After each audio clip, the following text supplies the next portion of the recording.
ಎಲ್ಲರಿಗೂ ನಮಸ್ಕಾರ. ಇಂದಿನ ವಿಡಿಯೋದಲ್ಲಿ ನಾವು ಈ ಕಥೆಯಲ್ಲಿ ಬರುವ ಚಂದ್ರಪುರ ಹಳ್ಳಿಗೆ ಅಭಿವೃದ್ಧಿ ಯೋಜನೆ ಹೇಗೆ ತರಲಾಯಿತು ಮತ್ತು ಮಲ್ಲಿಕಾಳ ವ್ಯಕ್ತಿತ್ವ ಮತ್ತು ನಾಯಕತ್ವದ ಬಗ್ಗೆ ತಿಳಿದುಕೊಂಡೆವು ಮತ್ತು ಯುವಕರ ಬದಲಾವಣೆ ಬಗ್ಗೆ ತಿಳಿದುಕೊಂಡಿದ್ದೆವು. ಇವಾಗ ನಾನು ಈ ಕಥೆಯ ಭಾಗ 3ರ ಜೊತೆಗೆ ಬಂದಿದ್ದೇನೆ. ಈ ಕಥೆ ಶುರು ಮಾಡೋಕು ಮುಂಚೆ ಯಾರೆಲ್ಲ ಈ ಕಥೆ ನೋಡೋದಕ್ಕೆ ಬಂದಿದ್ದೀರಾ? ಈ ನಿಮ್ಮ ಹಳ್ಳಿ ಹುಡುಗ 19 ಚಾನೆಲ್ನ ಸಬ್ಸ್ಕ್ರೈಬ್ ಮಾಡ್ಕೊಳ್ಳಿ. ಹಾಗೆ ಸಬ್ಸ್ಕ್ರೈಬ್ ಪಕ್ಕ ಇರೋ ಬೆಲ್ ಬಟನ್ ಆನ್ ಮಾಡ್ಕೊಳ್ಳಿ.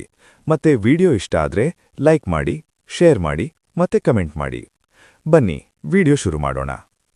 ಕಾಲ ನಿಧಾನವಾಗಿ ಹರಿಯುತ್ತಿತ್ತು. ಚಂದ್ರಪುರ ಹಳ್ಳಿ ತನ್ನದೇ ಆದ ಲಯದಲ್ಲಿ ಬದುಕುತ್ತಿತ್ತು. ಆದ್ರೆ ಈಗ ಹಳ್ಳಿ ಹಿಂದಿನಂತಿರಲಿಲ್ಲ. ಅಲ್ಲಿದ್ದ ಜನರ ದೃಷ್ಟಿಯಲ್ಲಿ ಆತ್ಮವಿಶ್ವಾಸ ಹೆಚ್ಚಾಗಿತ್ತು. ಮಕ್ಕಳ ಮಾತಿನಲ್ಲಿ ಕನಸುಗಳಿದ್ದವು. ಯುವಕರ ನಡೆನಲ್ಲಿ ಹೊಣೆಗಾರಿಕೆ ಕಂಡುಬರುತ್ತಿತ್ತು. ನರಸಿಂಹಯ್ಯ ಅವರ ಆರೋಗ್ಯ ನಿಧಾನವಾಗಿ ಕುಸಿಯತೊಡಗಿತು. ಅವರು ಹೆಚ್ಚು ಮಾತನಾಡುವುದಿಲ್ಲ.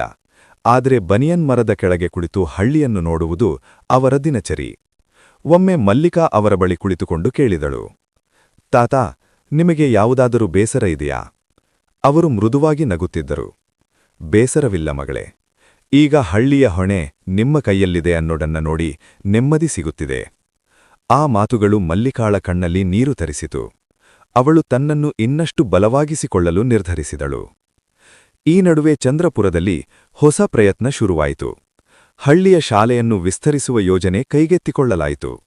ಮಕ್ಕಳಿಗೆ ಕೇವಲ ಪಾಠವಷ್ಟೇ ಅಲ್ಲ, ಕೃಷಿ, ಕಲೆ, ಕೈತೋಟ, ಜೀವನ ಕೌಶಲ್ಯಗಳನ್ನು ಕಲಿಸುವ ಶಾಲೆಯಾಗಬೇಕು ಎನ್ನುವುದು ಮಲ್ಲಿಕಾಳ ಕನಸು. ಊರಿನ ಶಿಕ್ಷಕರು, ಪೋಷಕರು ಎಲ್ಲರೂ ಕೈಜೋಡಿಸಿದರು. ಶಾಲೆಯ ಹಿತ್ತಲಲ್ಲಿ ಒಂದು ಸಣ್ಣ ತೋಟ ಬೆಳೆದಿತು. ಮಕ್ಕಳು ತಮ್ಮ ಕೈಯಿಂದ ಬಿತ್ತಿದ ಬೀಜ ಮೊಳಕೆಯೊಡೆಯುವುದನ್ನು ನೋಡಿ ಸಂತೋಷಪಟ್ಟರು.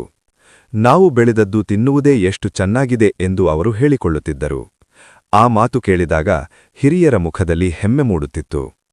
ಆದರೆ ಒಂದು ದಿನ ಹಳ್ಳಿಗೆ ದೊಡ್ಡ ಸುದ್ದಿ ಬಂದಿತು. ಸಮೀಪದ ಪ್ರದೇಶದಲ್ಲಿ ದೊಡ್ಡ ಕಂಪನಿಯೊಂದು ಭೂಮಿ ಖರೀದಿ ಮಾಡಲು ಮುಂದಾಗಿದೆ ಎಂಬ ಸುದ್ದಿ. ಕೆಲವರಿಗೆ ಅದು ಉದ್ಯೋಗದ ಅವಕಾಶವಾಗಿ ಕಂಡಿತು. ಮತ್ತೆ ಕೆಲವರಿಗೆ ಅದು ಅಪಾಯದ ಗಂಟೆಯಾಗಿ ಕೇಳಿಸಿತು.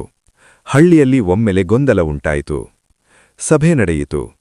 ಈ ಬಾರಿ ವಾತಾವರಣ ಉದ್ವಿಗ್ನವಾಗಿತ್ತು. ಕೆಲ ಯುವಕರು ಕಂಪನಿಯ ಪರವಾಗಿ ಮಾತನಾಡಿದರು. ನಮ್ಮ ಮಕ್ಕಳು ಹಳ್ಳಿಯಲ್ಲೇ ಉಳಿಯುತ್ತಾರೆ ಅನ್ನೋದು ಖಚಿತವಿಲ್ಲ, ಉದ್ಯೋಗ ಬೇಕು ಎಂದರು. ಮಲ್ಲಿಕಾ ಶಾಂತವಾಗಿ ಕೇಳಿಸಿಕೊಂಡಳು. ನಂತರ ನಿಧಾನವಾಗಿ ಮಾತನಾಡಲು ಶುರುಮಾಡಿದಳು. ಉದ್ಯೋಗ ಬೇಕು, ಆದರೆ ನಮ್ಮ ನೆಲ ಕಳೆದುಕೊಂಡು ಅಲ್ಲ. ನಾವು ನಮ್ಮ ಹಳ್ಳಿಯಲ್ಲೇ ಉದ್ಯೋಗ ಸೃಷ್ಟಿಸಬಹುದು, ಆದರೆ ಅದಕ್ಕೆ ಸಮಯ, ಸಹನೆ ಮತ್ತು ಒಗ್ಗಟ್ಟು ಬೇಕು. ಅವಳ ಮಾತುಗಳು ಎಲ್ಲರ ಮನಸ್ಸನ್ನು ಒಂದಷ್ಟು ತಣಿಸಿತು. ನಿರ್ಧಾರ ತಕ್ಷಣ ಆಗಲಿಲ್ಲ, ಆದರೆ ಜನ ಯೋಚಿಸಲು ಶುರುಮಾಡಿದರು. ಅದೇ ರಾತ್ರಿ ಭಾರೀ ಮಳೆ ಸುರಿಯಿತು. ವರ್ಷಗಳ ನಂತರ ಬಂದ ಆ ಮಳೆಯಲ್ಲಿ ಕೆರೆ ತುಂಬಿತು. ಹಳ್ಳಿಯ ದಾರಿಗಳು ನೀರಿನಿಂದ ತುಂಬಿದವು. ಬೆಳಿಗ್ಗೆ ಹೊಲಗಳ ನಡುವೆ ಹರಿಯುತ್ತಿದ್ದ ನೀರನ್ನು ನೋಡಿದಾಗ ಜನರಿಗೆ ಒಂದು ವಿಚಾರ ಅರ್ಥವಾಯಿತು. ಈ ನೆಲ ಜೀವಂತವಾಗಿದೆ. ನರಸಿಂಹಯ್ಯ ಅವರು ಆ ದಿನ ಮಲ್ಲಿಕಾಳನ್ನು ಕರೆದು ಹೇಳಿದರು, ಮಳೆ ಮಾತಾಡಲ್ಲ, ಆದ್ರೆ ನೆಲದ ಬೆಲೆ ಹೇಳಿಕೊಡುತ್ತದೆ. ಕೆಲವೇ ದಿನಗಳಲ್ಲಿ ಹಳ್ಳಿ ಒಗ್ಗಟ್ಟಾಗಿ ನಿರ್ಧಾರ ತೆಗೆದುಕೊಂಡಿತು. ಕಂಪನಿಗೆ ಭೂಮಿ ನೀಡದಿರಲು ತೀರ್ಮಾನವಾಯಿತು. ಬದಲಾಗಿ ಹಳ್ಳಿ ತನ್ನದೇ ಆದ ಗ್ರಾಮೋದ್ಯಮ ಕೇಂದ್ರ ಸ್ಥಾಪಿಸಲು ಮುಂದಾಯಿತು. ಕೃಷಿ ಉತ್ಪನ್ನಗಳ ಸಂಸ್ಕರಣೆ, ಕೈತೋಟದ ವಸ್ತುಗಳು, ಮಹಿಳಾ ಉದ್ಯಮ ಒಂದೇ ಕಡೆ.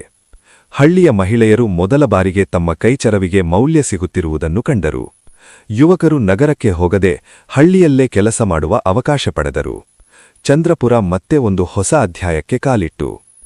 ಒಂದು ಸಂಜೆ ಬನಿಯನ್ ಮರಗ ಕೆಳಗೆ ದೀಪ ಹಚ್ಚಿ ಎಲ್ಲರೂ ಸೇರಿದರು. ನರಸಿಂಹಯ್ಯ ಅವರ ಧ್ವನಿ ಕ್ಷೀಣವಾಗಿದ್ದರೂ ಮಾತು ಸ್ಪಷ್ಟವಾಗಿತ್ತು. ಹಳ್ಳಿ ಉಳಿಯಬೇಕು ಅಂದ್ರೆ ಕಟ್ಟಡಗಳಿಂದಲ್ಲ, ಮನಸ್ಸುಗಳಿಂದ. ಆ ಮಾತು ಗಾಳಿಯಲ್ಲಿ ಕರಗಲಿಲ್ಲ, ಅದು ಚಂದ್ರಪುರದ ಮಣ್ಣಿನಲ್ಲಿ ಬೆರೆತು ಹೋಯಿತು. ಈ ಕಥೆಯ ಭಾಗ 3 ಇಲ್ಲಿಗೆ ಮುಕ್ತಾಯವಾಗುತ್ತದೆ. ಮತ್ತೆ ಈ ಕಥೆಯ ಭಾಗ 4ರ ಜೊತೆಗೆ ಮುಂದುವರೆಯುತ್ತದೆ. ಮುಂದಿನ ವಿಡಿಯೋದಲ್ಲಿ ಈ ಕಥೆಯ 4ನೇ ಭಾಗದ ಜೊತೆಗೆ ಬರುತ್ತೇನೆ. ಹಾಗೆ ವಿಡಿಯೋ ಇಷ್ಟ ಆದ್ರೆ ತಪ್ಪದೇ ಲೈಕ್ ಮಾಡಿ, ಶೇರ್ ಮಾಡಿ ಮತ್ತೆ ಕಮೆಂಟ್ ಮಾಡಿ. ಎಲ್ಲರಿಗೂ ಧನ್ಯವಾದಗಳು.